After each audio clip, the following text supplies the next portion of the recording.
Imagine, if you will, you're a sentient glass marble.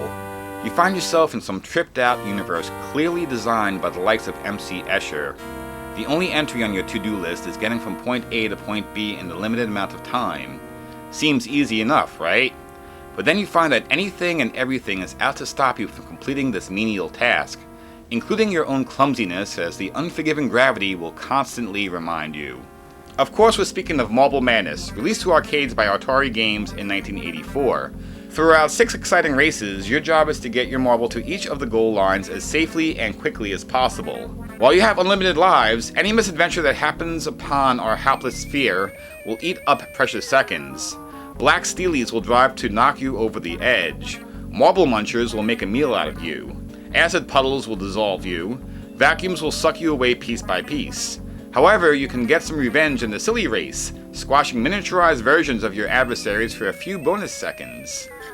Sometimes fortune will smile upon you in the form of a magic wand that'll give you an extra 10 seconds, which may just be enough to make it to the next challenge.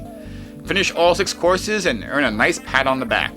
But if you run out of time, it's game over. If you're feeling competitive, invite a second player over to pilot the red marble for a friendly race down the abstract landscape, with the victor enjoying some extra bonus time in subsequent levels. Marble Madness was one of the earliest games of industry veteran Mark Cerny. Cerny's resume since then is as extensive as it is impressive, having served in various capacities on many highly regarded titles.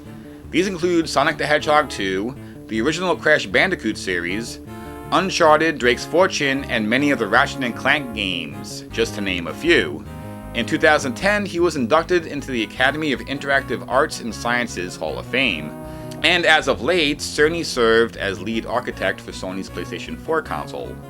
Besides jumpstarting a lucrative career, Marble Madness also ushered in innovations in the arcade. The game served as the inaugural title for Atari's System 1 hardware that utilized the cartridge board, allowing for easy upgrade to other compatible Atari games that ran on the same hardware. This is somewhat similar to the industry-wide standard created by the Japan Amusement Machinery Manufacturers Association, or JAMA, a year later that allowed for simple board swaps instead of replacing entire cabinets. One thing I always enjoyed about the Atari games from this time period was that pleasant dong sound it made whenever you fed the machine a coin.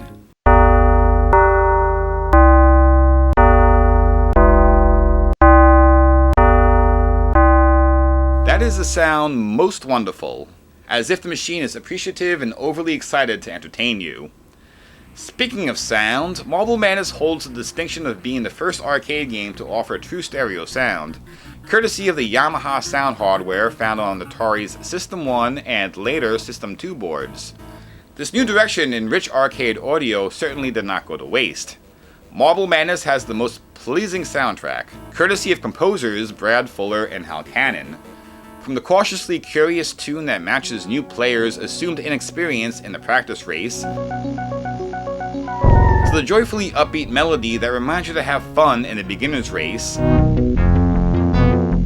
to the delightfully creepy merry-go-round homage that underscores the everything you know is wrong motto for the silly race, to the driving space-age adrenaline rush that is the Ultimate Race's musical accompaniment. And while the isometric level design with its assortments of traps and hazards are quite fetching, it's the little animated nuances that make this game a delight to watch. Your marble rematerializes in an aesthetically pleasing swirl of glass. Should your marble shatter from too high a fall, a broom pops out to sweep it up. Marble munchers make sure to lick their lips whenever they catch you. There are hints of busy machinery working behind the scenes in some of the level's nooks. And that magical wand, a pleasing sight in and of itself for its time bonus, makes sure to give your marble a playful bonk on the head while bestowing its gift. These little touches turns an already fun game into pure interactive kinetic art.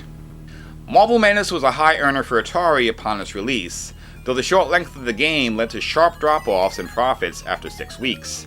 Nonetheless, the game's praise from both critics and players led to ports for home computers and later consoles. The NES version, developed by Rare and published by Milton Bradley, is the one that many people remember. Many of the earlier ports suffered not only due to graphical limitations, but also due to the lack of the ever-important trackball controllers. Indeed, if you haven't played Marble Madness on a machine with a well-maintained trackball, then you have not truly played Marble Madness. A couple of fun facts about those Marble Madness trackballs. First, they were actually installed at 45-degree angles to match the level's isometric perspective. Secondly, Mark Cerny originally wanted these trackballs to be motorized to mimic the marble's on-screen momentum. That idea had to be scrapped due to the time and budgetary constraints. In 1991, a sequel to Marble Madness was developed by Atari, albeit without involvement from Mark Cerny. Marble Man, Marble Madness 2, expanded on the original's ideas while addressing its chief flaw, that is, its short length. At the same time, the marble was given more character, providing it with a face and voice at specific moments, such as when falling off a cliff or completing a race.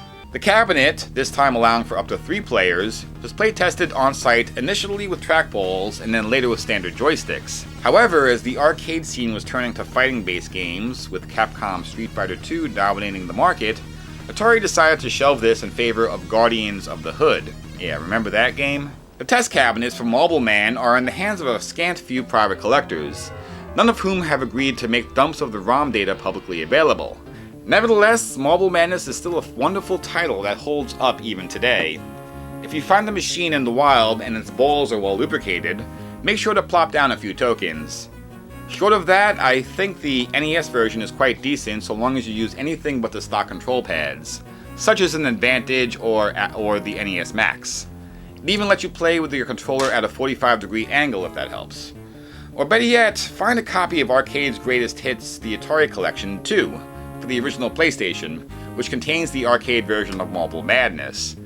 Not only do you have the benefit of using the analog sticks on the DualShock, but there is actually a trackball peripheral for the PlayStation that will work with this game. Plus you get Paperboy, Gauntlet, Road Blasters, Millipede, and Crystal Castles, and you cannot beat that. This was Dave for TeeVee Games. Thanks for watching. Like, comment, and subscribe. See you next time.